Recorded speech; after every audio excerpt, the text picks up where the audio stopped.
저녁 이후에 이제 뭐 저녁 8시에서 한 밤 12시 사이 그 4시간을 어떻게 쓰는지에 따라서 삶이 되게 바뀐다는 생각이 어느 순간부터 좀 들고, 글쓰기, 뭐 유튜브 이런 미디어와 관련된 활동들 다 하고 싶어 하잖아요, 사실은. 그런 활동들에서 가장 좋은 준비는 그냥 시작인 것 같아요. 시작하고 보완하고 계속하고, 요거 3개면 대부분 많은 것들을 이루는 것들을 봤거든요. 이제 대형 유튜버 분들의 영상들을 보면은 가장 오래된 순을 눌러봤었거든요. 눌러봤는데 다 너무너무 미미한 거예요. 그렇죠. 그냥 휴대폰 놓고 찍은 사람들이 대부분인데, 저도 이제 유튜브라는 거를 한 5, 6년 동안 머릿속에서 생각을 하다가 어느 날 그냥 카메라 앞에서 제가 얘기를 하면서 영상을 하나 찍어봤거든요. 네. 그리고 나니까 어떤 조명을 사면 될지 이런 게 조금씩 공부가 되는 거예요. 그래서 많은 분들이 이거를 뭔가 완벽하게 준비를 해야 이룰 수 있다, 이 틀을 깨는 사람만이 이제는 뭔가를 할 수 있는 세상으로 완전히 바뀌지 않았나.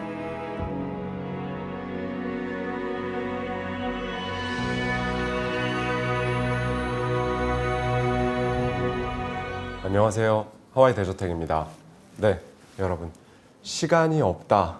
이 말이 진짜 일상이 된 요즘입니다. 그 속에서도 대표 변호사이자 드라마 작가, 두 아이의 워킹맘으로 살아가는 분이 계시죠. 이게 도저히 불가능해 보이는 삶 속에서도 시간을 정립하면서 마치 마일리지처럼요, 자신만의 길을 만들어 온 분이 계십니다. 시간을 다르게 쓰는 사람이 결국 다르게 산다. 드라마 굿파트너의 작가이시자 오늘은 마일리지 아워의 저자이신 14년차 변호사 최윤아 작가님 모셨습니다. 작가님 어서 오세요. 네, 반갑습니다. 네, 안녕하세요. 하와이 대저택 구독자 여러분. 저는 14년차 이혼 전문 변호사이자 굿파트너라는 드라마를 집필한 드라마 작가이자 두 아이의 엄마인 최윤아라고 합니다. 반갑습니다. 여러분이 기억하시는 국중의 장나라님과 이렇게 많은 변호사분들의 대사나 생각이나 관계들이 사실은 다 작가님의 실무 경험에서 비롯돼서 나왔다는 거는 사실 많은 언론 매체나 이런 곳에서 많이 보셨을 겁니다. 가장 많이 듣는 질문이 변호사님은 혹시 헤르미온느신가요? 라는 말을 많이 듣는다고 하세요. 왜 그 질문을 왜 많이 들으신 건가요? 네, 아까 인트로에서도 말씀해 주셨지만 어떻게 그걸 다 하시냐, 시간을 도대체 어떻게 쓰시냐, 뭐 마법이라도 부리시냐, 이런 얘기를 수년 동안 정말 많이 들었었고, 그 시간에 대한 어떤 단행본 출간 제안도 되게 많이 받았었는데, 그동안 내가 뭐 특별할 게 있나? 이렇게 생각을 해왔었어요. 그러다가 시간이 좀 지나고 이제는 좀 할 얘기가 있을 것 같다라고 해서 또 책을 집필하게 되었습니다. 네, 책 제목이 마일리지 아워입니다. 굉장히 유니크하고 독특한 개념인데요. 저는 이제 시간 압축의 개념에 대해서 이제 많이 말씀을 드렸었는데, 마일리지 아워는 조금 더 다른 개념이잖아요. 작가님께서 이 마일리지 아워가 어떤 개념인지 한번 말씀해 주시면 좋을 것 같습니다. 사실 우리가 본업하느라고 다들 너무 바쁘잖아요, 저녁까지는. 근데 저녁 이후에 이제 뭐 저녁 8시에서 한 밤 12시 사이 그 4시간을 어떻게 쓰는지에 따라서 삶이 되게 바뀐다는 생각이 어느 순간부터 좀 들고, 점점 이제 제가 그걸 실천함으로써 좀 확신이 가까워졌는데, 시작한 거는 거의 10년 가까이 된 것 같고요. 이제 와서 보니까 뭐 많은 분들이 사실 저만 그렇게 한 것이 아니라 이런 방법들을 많이 써왔더라고요. 애들 뭐 재워놓고 뭐 엄마들이 글을 쓴다거나 뭐 유튜브를 찍는다거나, 이제는 사실 어떤 지식이 아니라 좀 경험을 파는 세상이 됐다 보니까 누구든 그런 시간들을 쪼개서 이거를 계속 모아서 이게 좀 축적이 되면 좀 많은 성과를 이루는 분들을 보고, 이게 나뿐만 아니라 굉장히 많은 사람들이 지금 하고 있고 또 모두가 했으면 좋겠다, 이런 생각이 들었던 것 같습니다. 작가님께서 오늘은 마일리지 아워의 작가님으로 나오셨지만 로펌의 대표 변호사이시자 두 아이의 엄마이시자 또 에세이스트이시자 이런 여러 가지 일들을, 직업을 가지고 계신데, 이런 생각이 들었어요. 마치 우리 몸처럼 우리 몸이 뭐 혈액과 관절과 뭐 세포와 뭐 이런 것들로 막 다 이루어져 있듯이 개개로 놓고 보면은 다 다른 것들인데, 이거를 뭔가 유기체처럼 여러 가지 일이 아니라 유기체처럼 연결된 하나의 일이다라고 인식하고 계시다라는 네네. 계신 것 같다라는 생각을 했거든요. 네. 제가 이해한 게 맞을까요? 네, 너무 정확하게 말씀을 해주셨고, 많은 분들이 저한테 변호사님 엔잡러시죠? 이렇게 얘기를 하는데, 저는 제가 엔잡러라고 한 번도 생각을 해본 적이 없고, 저는 그냥 하나의 직업을 하는 사람인데, 그것이 이제 변호사에 국한됐다기보다도 처음에는 사실 이혼 전문 변호사라고 하면 이 편견이 좀 심한 직업이기도 하잖아요. 다 싫어했어요. 그냥 사람들이 저를. 네. 그냥 법정에서도 욕먹고 밖에서도 욕먹고 가족들도 별로 안 좋아하는 거예요. 꼭 그걸 해야겠냐. 제가 이제 이혼 전문 변호사 처음 등록할 때만 해도 지금만큼 이렇게 이혼 전문 변호사님들이 많지도 않았고 그랬겠네요. 네, 저 이혼 전문 변호사입니다 라고 말하는 사람이 그렇게 많지 않았거든요. 네. 그래서 한다고 하니까 별로 다 안 좋아하시더라고요. 근데 저는 제가 그걸 하고 싶었던 게 사실 의사분들이 죽음을 가까이 하는 직업을 하다 보니까 건강 얘기를 했을 때 굉장히 사람들이 많이 깨우침을 얻는 것처럼 저도 좀 관계나 이런 것들에 관심이 많다 보니까 약간 저 사람들은 왜 헤어질까? 또 굉장히 궁금하고 또 실제로 그 일을 하면서 제가 관계에도 되게 많은 좀 관심을 갖게 되고 책도 내고 강연도 하고 뭐 드라마까지 쓰게 된 거거든요. 그러다 보니까 저는 그냥 이별을 다루는 사람이라고 저를 생각을 해요. 그 한 가지의 직업에서 파생된 여러 가지 일들이지 엔잡러라고는 생각이 들지 않더라고요. 책에 보면 완벽한 준비의 순간은 오지 않는다. 저도 굉장히 좋아하는 말이기도 하고 시작하기에 완벽한 날이라는 건 없다라고 생각하는 게 저의 그 생각인데 작가님 역시 완벽한 준비의 순간은 오지 않는다라고 말씀을 해주셨어요. 변호사로서 또 이렇게 드라마 작가로서 시작하고 보니 가장 크게 달라진 점 혹은 깨달은 네. 점이 있다면 어떤 게 있을까요?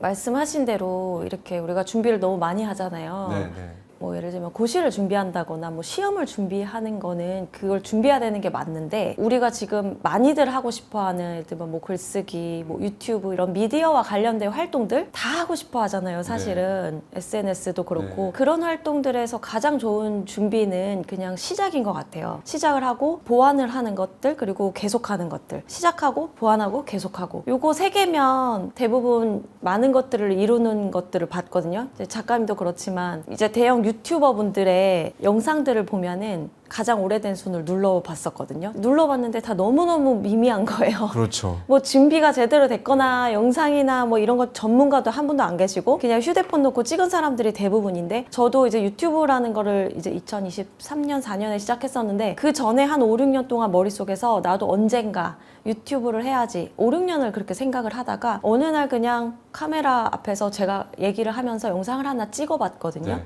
그리고 나니까 어떤 조명을 사면 될지 이런 게 조금씩 공부가 되는 거예요. 그래서 많은 분들이 이거를 우리가 기존에 해왔던 어떤 주입식 교육에서 들어왔던 뭔가 완벽하게 준비를 해야 이룰 수 있다.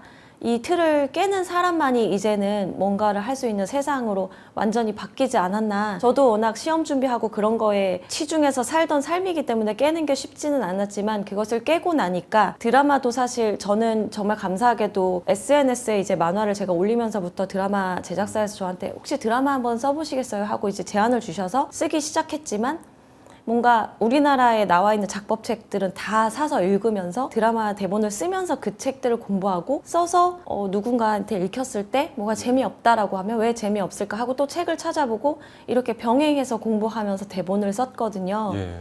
그래서 사실 정말 드라마를 쓰시려고 하면은 노력이 많이 필요한 건 사실인데 그걸 시작해보는 데는 그렇게 많은 노력이 필요한 것 같진 않아서 원하시는 꿈꾸시는 분들은 꼭 해보셨으면 좋겠다는 생각을 합니다.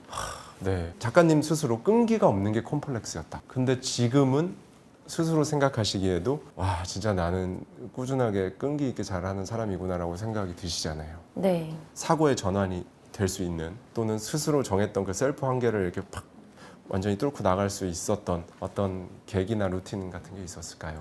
예. 제가 진짜 너무 끈기가 없어가지고 약간 진짜 열등감이 심하게 있었어요.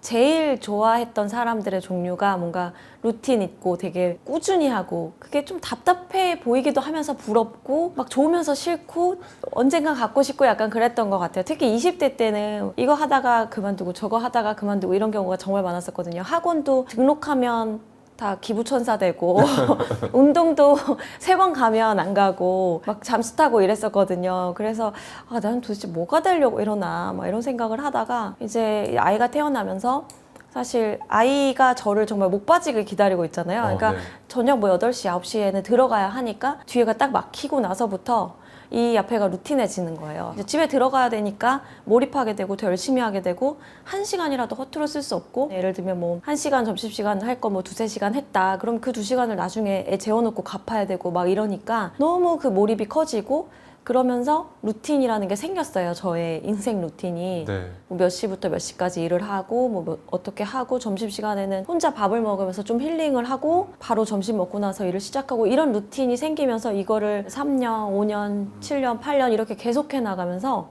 이게 되는 거예요. 그래서 또 제가 아이가 생겨서 또 엄마가 된 거에 감사하는 부분이기도 하고 시간의 소중함을 깨닫고부터는 루틴해지고 루틴하니까 저의 그 열등감 끈기가 이제 없을래야 없을 수가 없고 제가 책임져야 하는 아이들 둘과 직원들이 계속 늘어나고 있는 상황에서 이제 더 이상 도망갈 데가 없다 보니까 최선을 다해서 시간을 쓰니까 이제 그 열등감이 사라졌고 이제 누가 저한테 변호사님 되게 꾸준한 사람인 것 같다 원래 그러셨냐라고 하면 원래 절대 그렇지 않지만 지금은 꾸준한 사람이다 라고 말할 수 있음에 되게 기쁜 것 같아요.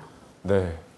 지금 방금 이제 쭉 말씀해 주시는 걸 들으면서 인상 깊었던 게 점심시간에 혼자 이렇게 뭐 도시락이든 식사를 하면서 힐링의 시간을 갖고 라는 부분을 말씀해 주셨는데 주로 하는 일 자체도 뭐 송무도 다 사실은 이렇게 서면으로 작성을 하는 거고 시나리오도 마찬가지고 책도 그렇고 혼자 보내는 시간이 다른 누군가와 막 정말 막 활발하게 커뮤니케이션을 하고 막 액티브하게 하는 것보다는 그 시간 동안 스스로 내면과 대화하고 생각하고 이렇게 풀어내는 그런 부분이 잘 맞고 그런 부분을 잘 해내고 계신다고 생각이 드는데 실제로도 그러시죠?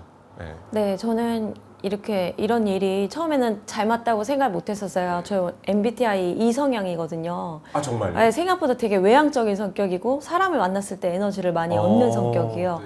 근데 이제 사실 30대가 은근히 그렇게 살기가 쉽지가 않잖아요. 네. 누굴 막 자주 만나고 왜냐면 또 가정도 있고 그렇죠. 아이도 있고 일도 있고 막 책임져야 되는 식구들 많으니까 그럴 수가 없더라고요. 그래서 그냥 조용히 혼자 있게 되는 시간이 많아졌고 뭐 자의반 타의반 그렇게 글쓰기를 하다 보니까 이제 오히려 누구랑 소통을 못 하다 보니까 글쓰기에 더 매달리게 된 것 같고 그게 너무 좋은 친구였던 것 같아요. 제가 네네. 그냥 누구 만나고 싶을 때 친구한테 뭔가 쏟아내고 싶을 때 막 감정 얘기하고 싶은데 갈 곳도 만날 곳도 없고 외롭고 막 이럴 때마다 글을 썼더니 그 글들이 점점 좀 좋아지고 누가 읽거나 이제 보기에 이상하지 않을 만큼 계속 다듬어지더라고요. 이 마일리지 아워라는 책이 이렇게 세상에 나오기까지 정말 일정 기간 동안은 셀프 고립을 하셨을 거예요. 네. 한번 이렇게 지하실로 들어갔다 나오셨을 네. 텐데 많은 분들이 그런 시간을 거의 평생 바쁘게 살다 보니까 갖지 못하거나 아니면 그것의 필요성을 느끼지 못한다거나 그런데 저는 개인적으로 그 부분이 인생에 있어서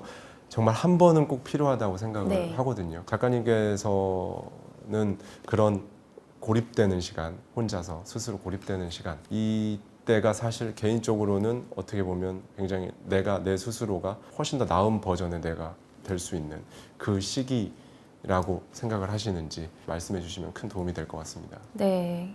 정말 막 미친 듯이 외로울 때 네. 성장하는 것 같고요. 사람은 약간 다 공통이지 않을까 싶어요. 막 충만하고 행복하고 즐거울 때보다는 막 진짜 말씀하신 지하실로 들어갔을 네. 때 자기 자신을 마주하잖아요. 나는 이것밖에 안 되는 사람이구나. 나는 진짜 생각보다 별로구나.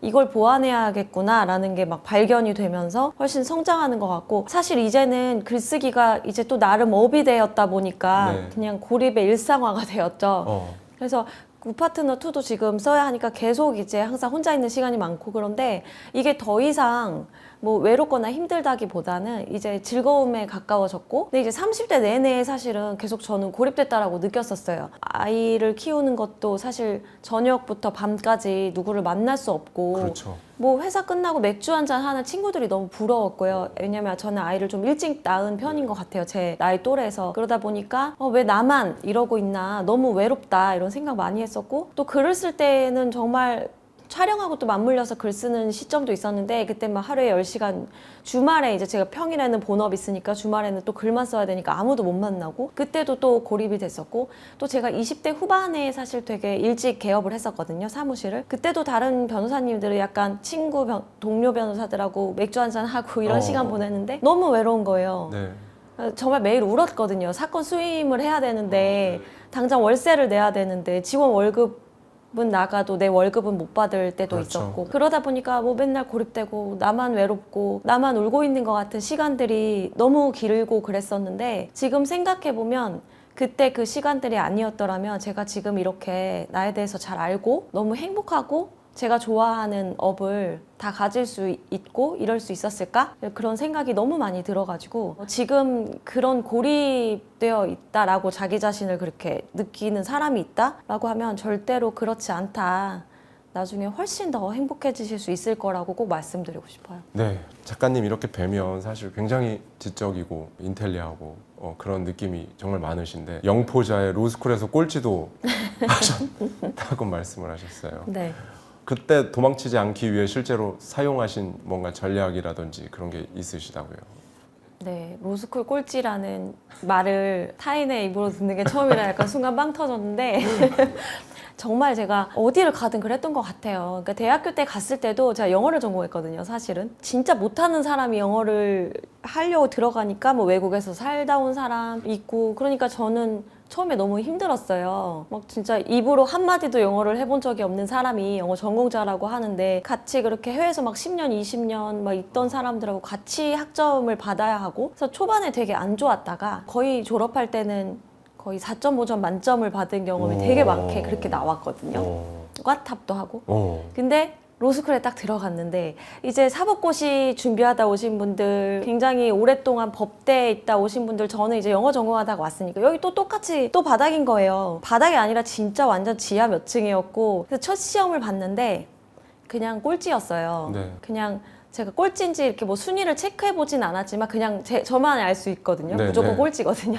너무 꼴찌여가지고 그래도 대학교 때 한 번 그때도 사실 영어를 포기하긴 했지만 학점은 잘 받았단 말이에요. 근데 이제 더 이상 포기하고 싶지 않다는 마음과 그래도 어떻게 열심히 하면 대학교 때처럼 학점은 잘 나오지 않을까 하는 마음에 매진을 했는데 그때는 그냥 시간을 더 드리는 수밖에 없다. 저 사람들이 지금까지 공부한 시간을 갚으려면 내가 그냥 이 독서실에서 제일 늦게 가는 사람이 되면 어떨까. 그런 마음으로 독서실 문을 닫고 가자. 그냥 그 마음으로 항상 늦게까지 공부를 했고 굉장히 상위권으로 졸업을 했어요.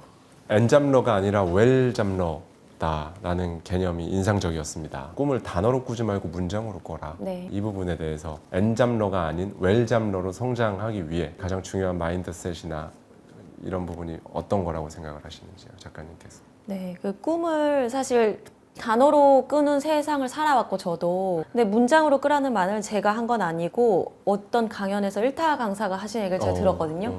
그 말을 듣고 되게 뭔가 맞은 것처럼 생각이 깊어졌었어요. 그래서 제가 아까 앞서 언급드렸던 저는 이혼 전문 변호사만이 아닌 이별을 다루는 사람이 되고 싶다라는 생각을 그 강연을 통해서 하게 되었거든요. 그래서 제가 이제 첫 번째 대본 리딩 때 6년 동안 대본을 쓰면서 언젠가는 대본 리딩의 순간이 오겠구나 계속 생각을 하다가 어느 날 대본 리딩을 갔는데 그날 이제 인사말에 제가 의사가 죽음을 다루기 때문에 건강을 잘 아는 것처럼 저도 이 관계의 끝을 다루는 사람이기 때문에 관계에 대해서 이야기해 볼 수 있는 사람이 되었다라는 얘기를 하면서 그때 그 강사님께서 해준 얘기가 이거구나. 나도 이제 문장으로 꿈꾸는 사람이 되었네 라고 생각하면서 되게 행복했었던 경험이 있거든요. 그래서 지금도 그런 생각하는 사람 되게 많을 거예요. 나는 이 직업이 있는데 이거를 확장을 하고 싶고 언젠가 이것만 하고 싶지는 않고 인생도 되게 긴데 뭘 해야 되나. 그냥 하는 거나 잘하자. 괜히 이것저것 생각하다가 이것도 저것도 안 돼. 이런 생각하시는 분들한테는 이거를 문장으로 한번 생각해 보시면 훨씬 쉽지 않을까. 그런 마인드셋을 가지셨으면 해요. 맞습니다. 저는 책을 읽으면서 마일리지 아웃을 읽으면서 이거는 이제 작가님 실제로 모시면 한번 꼭 여쭤봐야겠다고 생각한 건데 상상을 되게 많이 하셨을 것 같아요. 네. 예를 들면 이렇게 드라마 작가로서도 아니면 책의 작가 혹은 변호사로서 법정에서 변론을 하거나 하는 모습 또는 대본 리딩 할 때의 그 모습 이런 것들을 정말 많이 항상 상상을 하셨을 것 같고 상상했던 대로 와 정말 이게 상상했던 대로 실제 현실로 이게 이렇게 펼쳐지네 라는 거를 느꼈던 그래서 스스로도 되게 신기하면서도 이랬던 기억에 남는 장면이 있을까요? 네. 한번 말씀해 주시죠. 떠오르는 게 두 가지가 있는데 네. 하나는 제가 개업 초창기 때 네. 막 20대 후반에 개업했다고 말씀드렸잖아요. 그때 막 울고 있을 때 언젠가 뭐 내가 진짜 유명한 변호사가 돼서 수임 걱정을 그렇게 이렇게까지 한 건 한 건 막 직원 월급 걱정 안 하는 때가 올까 하는 상상을 했었어요. 그때 저희 이제 사무실에 계시던 사무장님이 계셨는데 제가 이제 어떤 사건을 맡았는데 상대방 변호사가 되게 유명한 TV에 나오는 변호사였던 거예요. 네. 점심을 먹는데 사무장님이 저한테 이 사건은 지겠죠? 이러시는 거예요. 그래서 왜요? 그랬더니 상대방 변호사님이 되게 유명한 변호사님이시잖아요. 그래서 거기서 약간 이제 버튼이 눌린 거죠. 아, 그렇죠. 네. 네. 유명한 변호사랑 붙으면 내가 지는 건가? 라는 이제 자극을 받았고 또 한편으로는 만약에 세상 사람들이 이렇게 생각하고 우리 의뢰인들이 그렇게 생각한다면 나도 그렇게 되어서 수임을 했을 때 사건 맡아줬을 때 의뢰인들이 좀 더 신뢰할 수 있게끔 내 인지도를 높여야겠다라는 생각을 했었어요. 근데 그때 상대방 변호사님이 36살이셨거든요. 네. 나도 36세 때 꼭 유명한 변호사가 돼야지 라고 마음을 먹었던 게 30이었거든요. 근데 36에 유퀴즈에서 전화가 왔었어요. 야. 그래서 약간 그때 계속 상상했던 제 36의 모습보다 더 큰 그림이 펼쳐졌고 너무너무 행복했던 것이 첫 번째고, 두 번째 상상은 이제 드라마 쓸 때 네. 사실 수험생들이 다 서울대 가야지 하고 써놓고 하잖아요. 뭐 별로 좋지 않은 대학교를 이렇게 목표하진 않고 막 서울대를 일단 해놓고 못 가더라도 못 가는 건데, 저도 이제 그렇게 사실 너무 감히 신인 작가가 감히 이 배우분의 연기 대상을 꿈꿨었어요. 그래서 글을 쓰면서 계속 어떤 배우님이 될지는 모르겠지만 연기 대상 같은 거 받게 해드리면 내가 얼마나 행복할까. 내 대사를 잘 해주셔가지고 서로 윈윈하고 배우님이 또 그런 상을 받으면 저도 너무 좋은 거고 저도 배우님도 너무 윈윈이니까 그런 상상을 계속 했거든요. 그래서 제 카톡 창에 혼자 그걸 써놨었어요. 근데 정말 배우님께서 연기 대상을 받으신 거예요. 그렇게 두 가지 상상이 너무 커서 지금 세 번째 상상은 이 책이 이렇게 서 있는 거예요. 제 책이 항상 이렇게 쉽게 조금 서 있다가 이렇게 눕더라고요. 근데 네네. 좀 오래 서 있었으면 좋겠다. 그래서 어렸을 때부터 이렇게 베스트셀러 매대에 보면 되게 오래 서 있는 책들 있잖아요. 그런 책이 됐으면 좋겠다는 상상을 하고 있습니다.